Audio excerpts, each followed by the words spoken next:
What is it about 3 a.m. that makes the veil feel thinner, the shadows darker, and the spirits closer? Is it cultural history, science, or something more supernatural?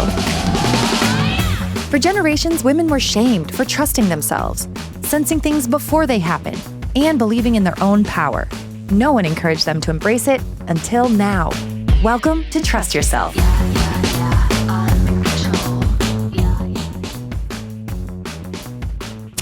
Boo. Happy spooky season, although it's always spooky season in my soul. Hi, I'm Elise, but my sister calls me Sissy. And I'm her sister, Heidi.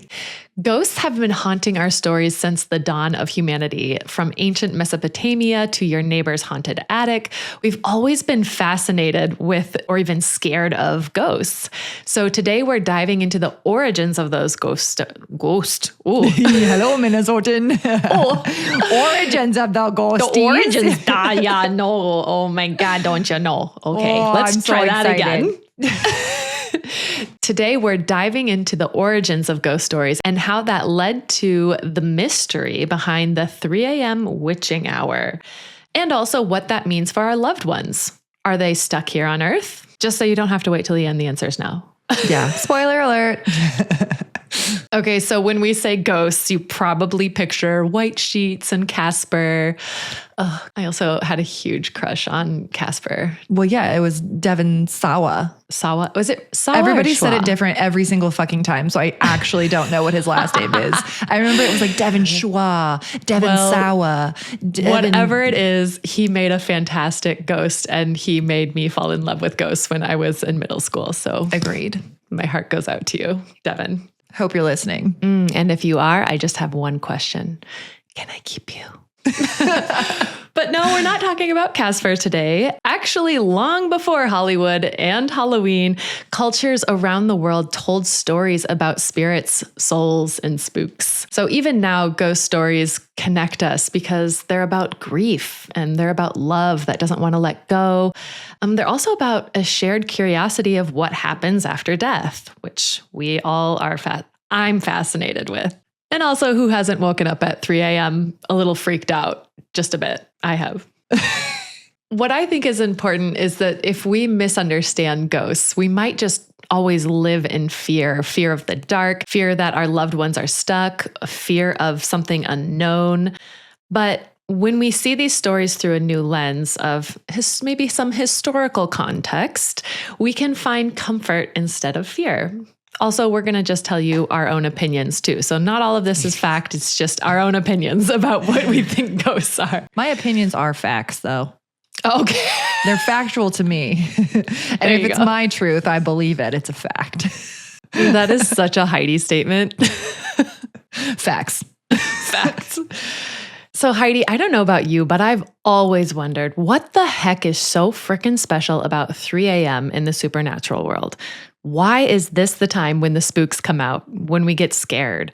So typical me, I did a ton of research on this, and it turns out that there are many, many reasons why this could happen.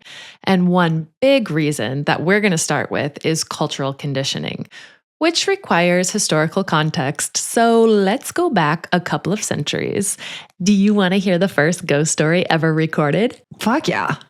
Okay. So the very first ghost story goes all the way back to ancient Mesopotamia around 2100 BCE. There is a story of the Epic of Gilgamesh. I don't know if you've heard of it before. Nope.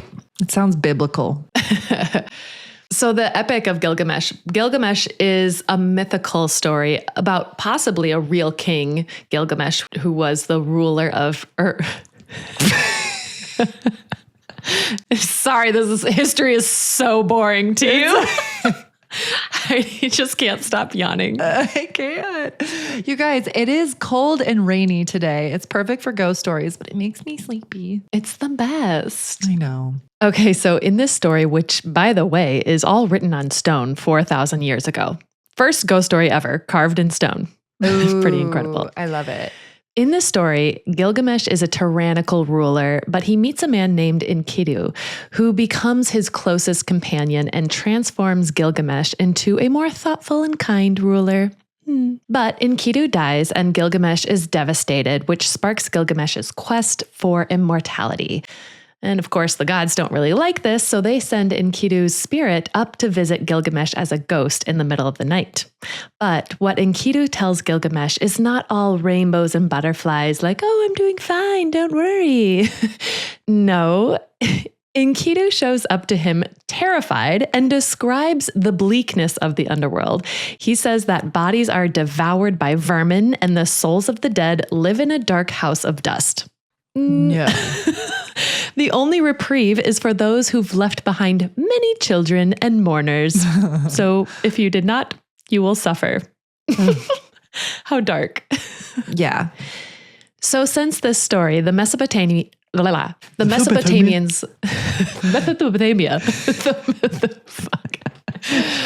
Mesopotamians have called these spirits Etemu. I'm probably butchering these names. No, let's just go with pretend it it's real. confidently. Just be confident and it's going to sound better. Facts.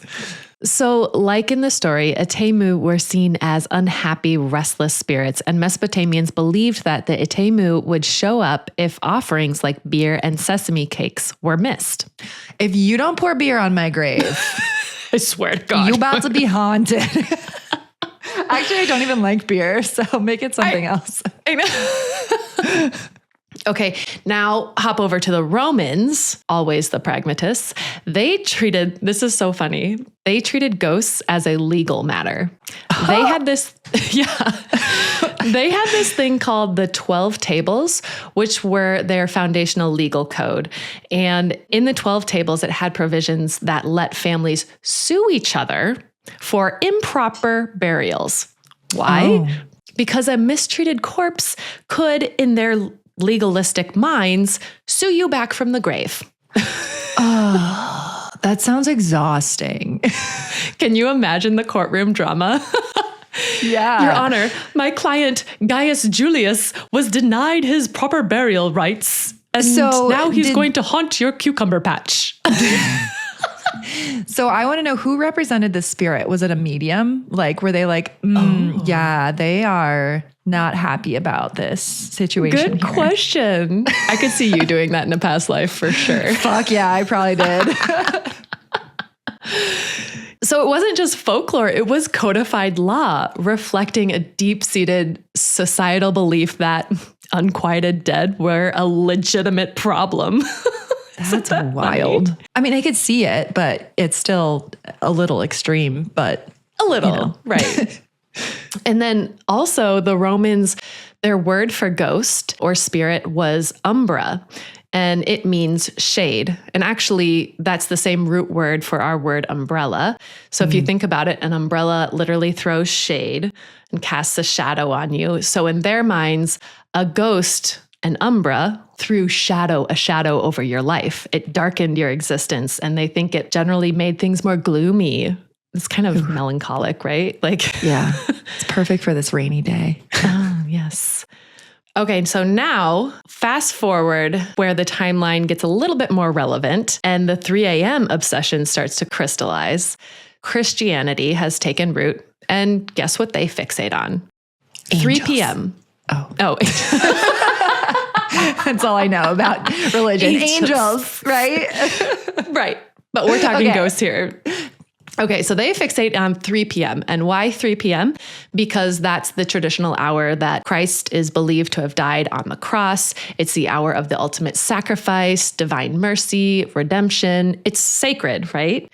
Sure. And somewhere along the line, 3 a.m. becomes the inverted, the dark mirror image. So if 3 p.m. is mercy, 3 a.m. becomes malice, the devil's mockery, or the unholy hour. It's the antithesis of everything sacred. Ew, why did I get chills? Ugh, I know, it's creepy, I right? don't like that. Sorry. So the message became this, like, if you're awake at 3 a.m., you're either praying your heart out or you become prey. Like you're fuck. right? You're vulnerable, you're exposed. And back then, the veil, they talked a lot about the veil between worlds being thin, but not in a good, like, talk to your ancestors kind of way, more like in a demons lurking kind of way. Ew. It started to gain traction because it offered a clear theological framework for understanding why bad things might happen in the dead of night. Okay, so it also then became perpetuated in Hollywood. Of course. So in, of course, the classic 1973 movie, The Exorcist, a film that scared the pants off my mom's generation. Along with birds. Oh, yeah, the birds. Oh, the birds, yes. The birds. Yes, she hates birds. Whatever.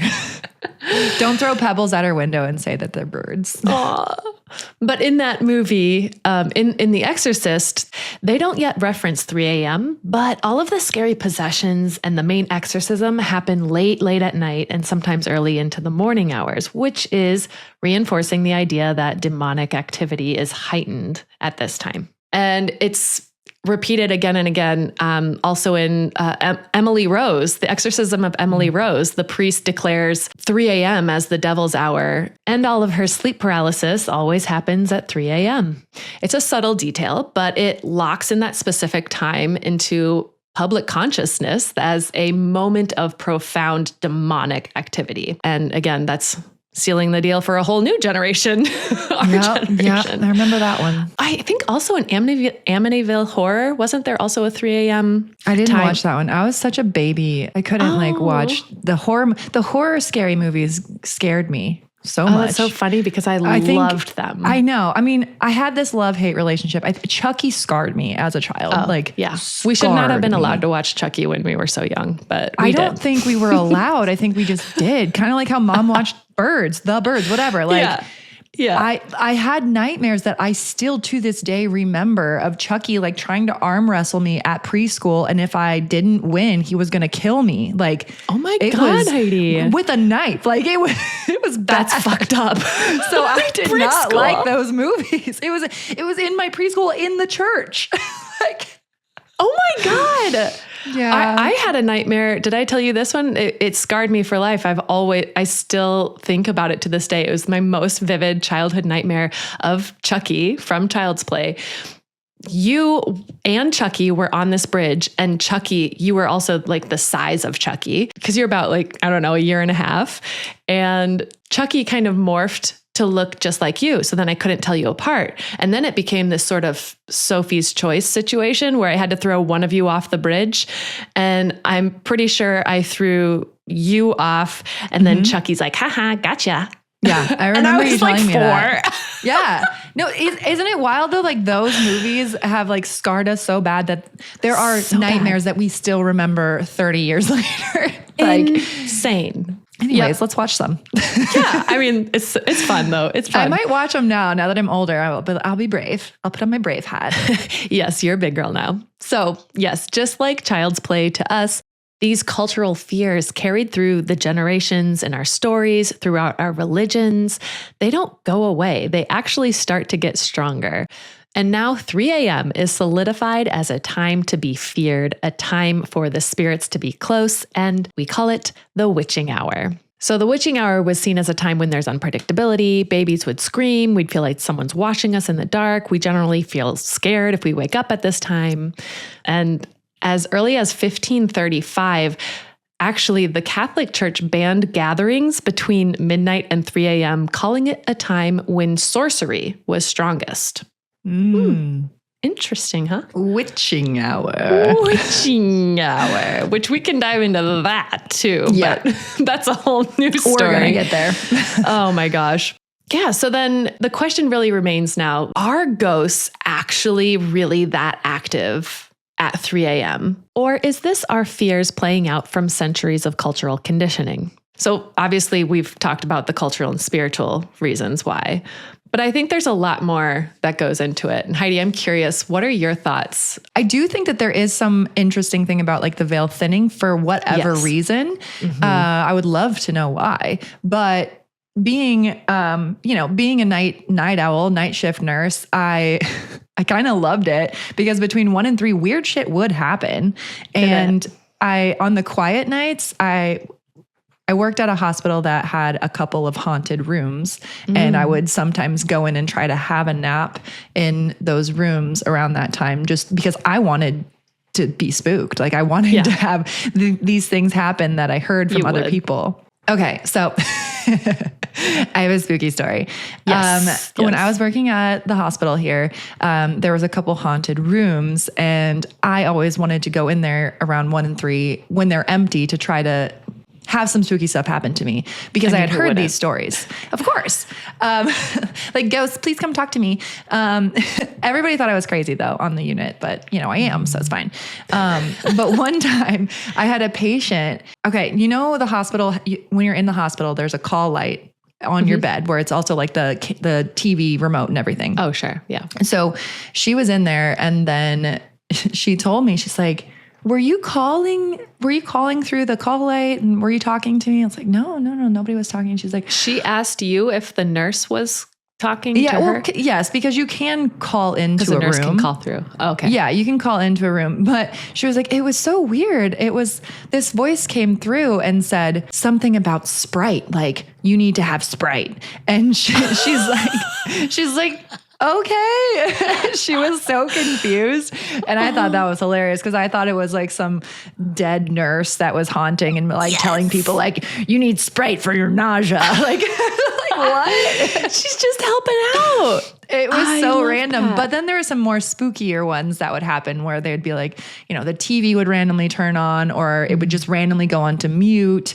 Oh, also, okay. So I worked in prenatal. So we did a lot of, we used instruments that would go onto the belly to listen to the baby's heartbeat. So they're like little ultrasound paddles that we'd put on the belly. And one time there was no patient in there, and it just started picking up a heartbeat, and it was just playing a heartbeat on the like picked up a heartbeat. And we're like, what the fuck? What's happening? That one was pretty spooky. And yeah, or did it just stop on its own, or like, did you shut it off? We unplugged everything because we freaked out. Yeah, I would. We're like, no. Oh my God. Yeah. But it was like a baby's. That it one. was like, no, that one was wild. But it was like a baby's heartbeat because it was like fast, like a baby. Yeah. That was my wild story. I love those stories. So what I've always thought was that I don't think it's just 3 a.m. because I know that things happen all the time supernaturally. I know that there are ghost hunters, who had picked up EVPs, electronic voice phenomena, even in the middle of the day.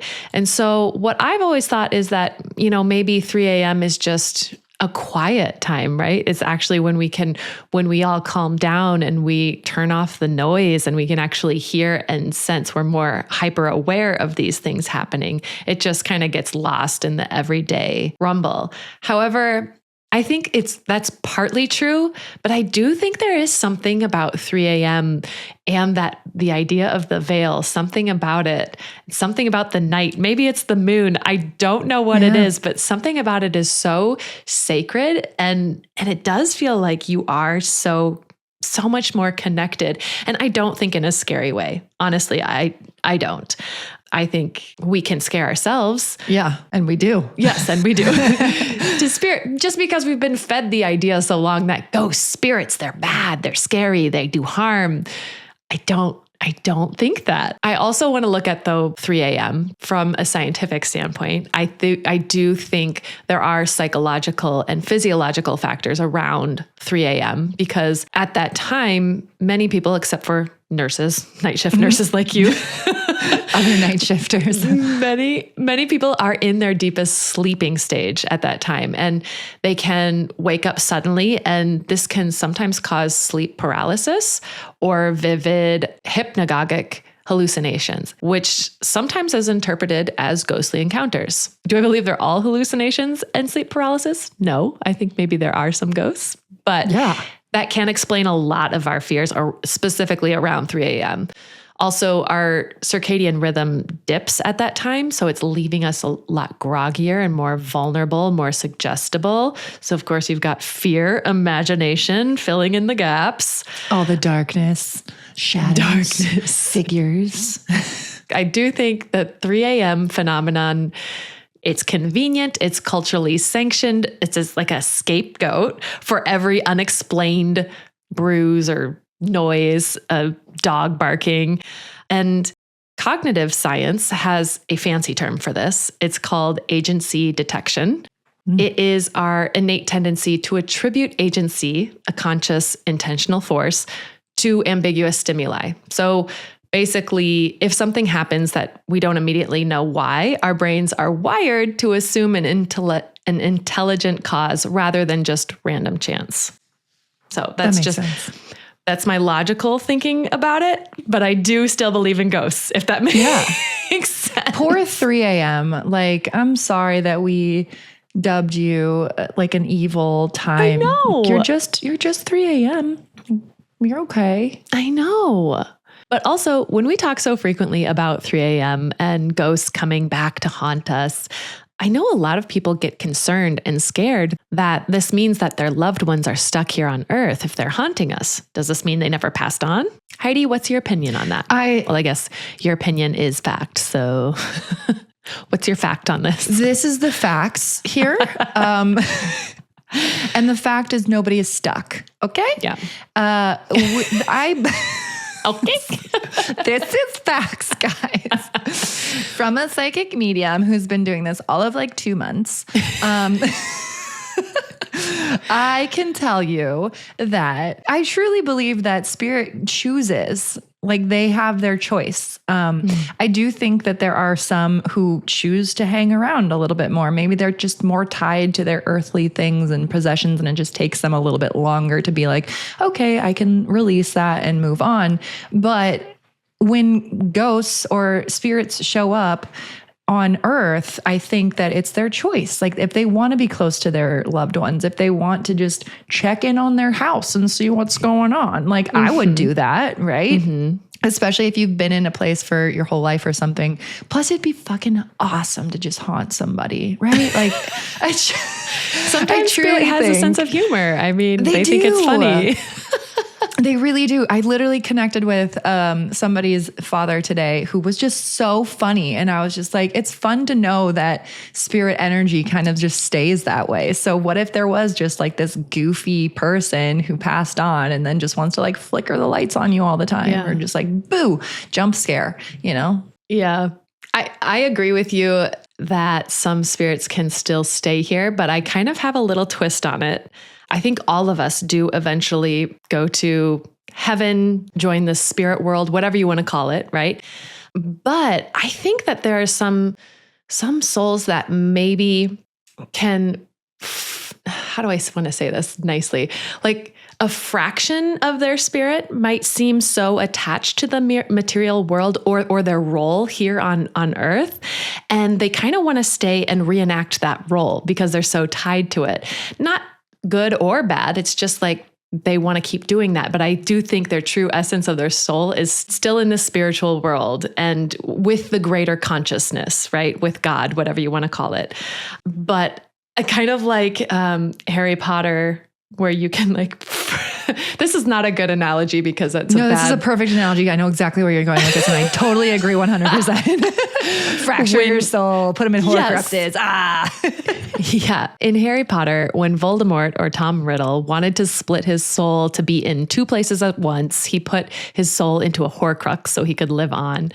I don't see it like this as an evil thing like in the movie, but it's a way to visualize the idea that our soul is omnipotent and can be in multiple places or even multiple states of being at once. Yeah.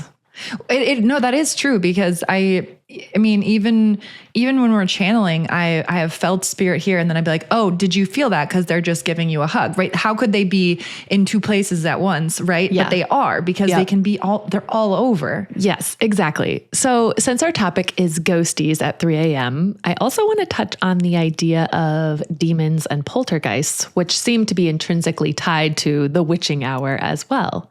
So Heidi, tell me what you think about this first, and then I'll tell you what I think.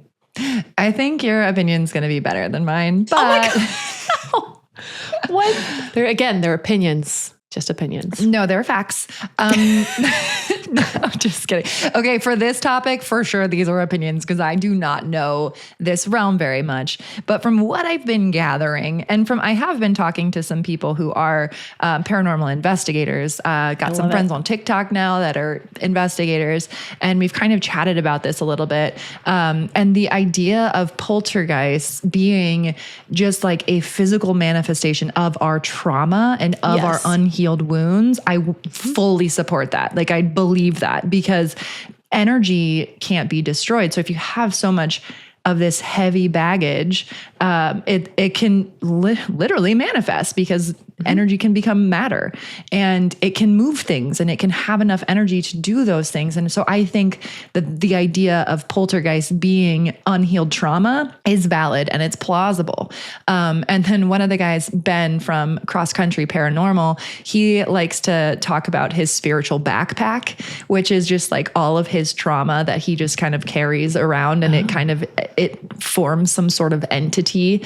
And you know, they don't talk about the D word or anything, but it makes sense to me that you have all this extra energy that, like, where is it going to go? You have to transmute it. But when people don't really do I'm not to say that he doesn't do the work, like he's going to do the work, he's doing the work, but it takes a while. Why did your light just turn off? Ooh, spooky. Keep going. Also, my ear started ringing. It's fine. Fuck. It's fine. Let's get through this episode quick. You're not in a spooky haunted house at all. Okay. Okay. Protective. So it's great. Bubble. It's great. You're so protected. But yeah, like the idea that he has this spiritual backpack, which he's aware of, but also knowing that he is going to kind of work through this and transmute this energy, because negative energy can be transmuted into positive energy. So I do think you can get rid of poltergeist, get rid of these things through transmuting with love and light and healing. But yeah, I totally think that they can be physical manifestations. Yeah. In that way. I agree. And I think it's so interesting that sometimes it could probably be your own manifestations, but if you move and somebody else moves into your house, maybe those manifestations stay in that area where that trauma happened. And then you're in somebody else's trauma. You're in somebody else's manifested poltergeist, which is kind of creepy. It's super creepy. Because also when you think about that type of energy, it's dense, right? Yeah. Like all those energies, they're dense, so they're heavy. They're going to stay where they are. They're not necessarily going to be light and moving around and going with you. They can certainly attach to you, but I feel like you can leave these breadcrumbs of that dense energy too. And I think especially in, like they say, Gettysburg is the most haunted place ever. And you'll see all these apparitions and things, and you can feel the denseness in just the air. I want to go so bad. I know, we definitely need to go because it's a hop, skip, and a jump for me, and it's a leap for you, but we can do it. A leap. Here I go. Woo! So in terms of demons, though, I personally don't believe in demons from hell, like hell as described in the Bible, like this eternal place of punishment for sinners, fire, demons, separation from God.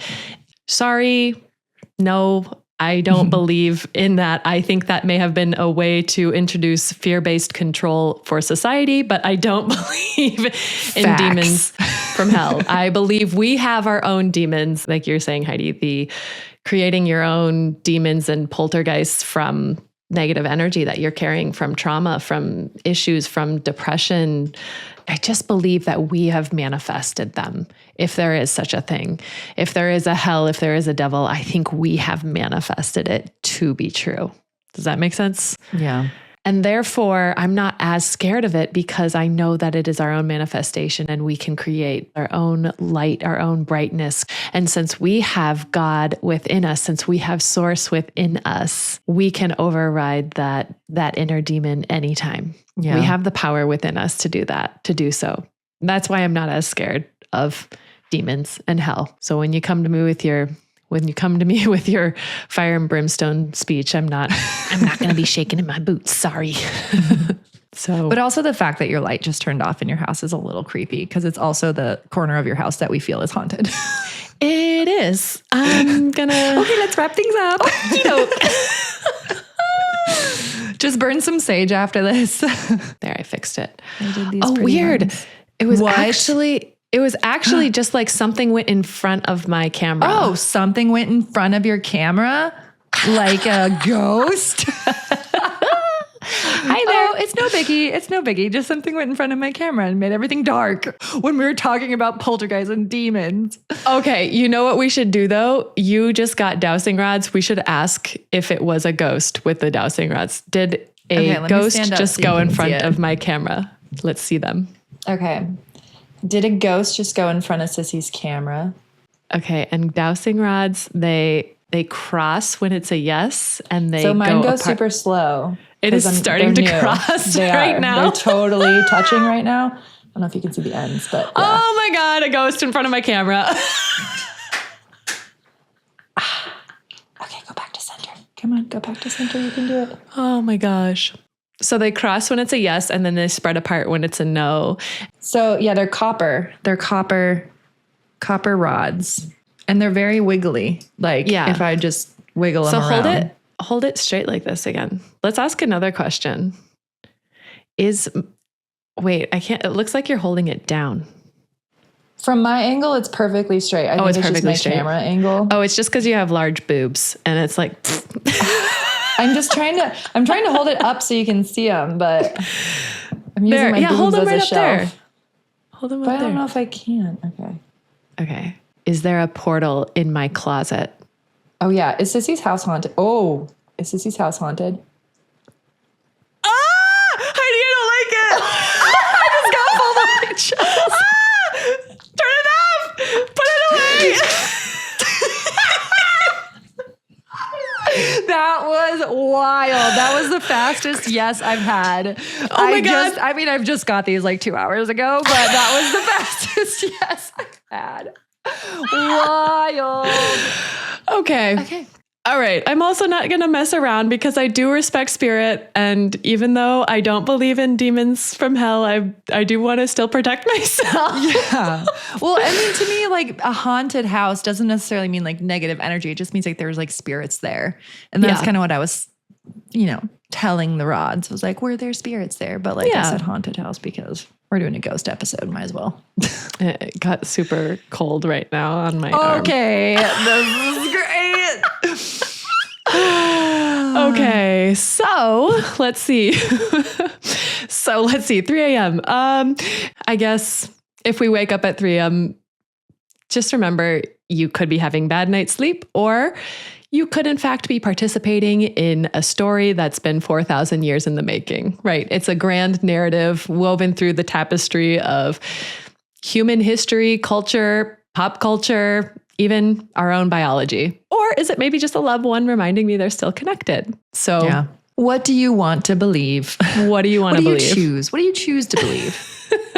Personally, me, I believe in both. I believe in science, and I also believe in the spiritual world. I believe they can coexist. So yes, I believe we can have biology tell us to be scared, but we can also have spirits that are in the room with us. And there's a reason why we feel like somebody's looking at us right now. Is that how you feel right now, Sissy?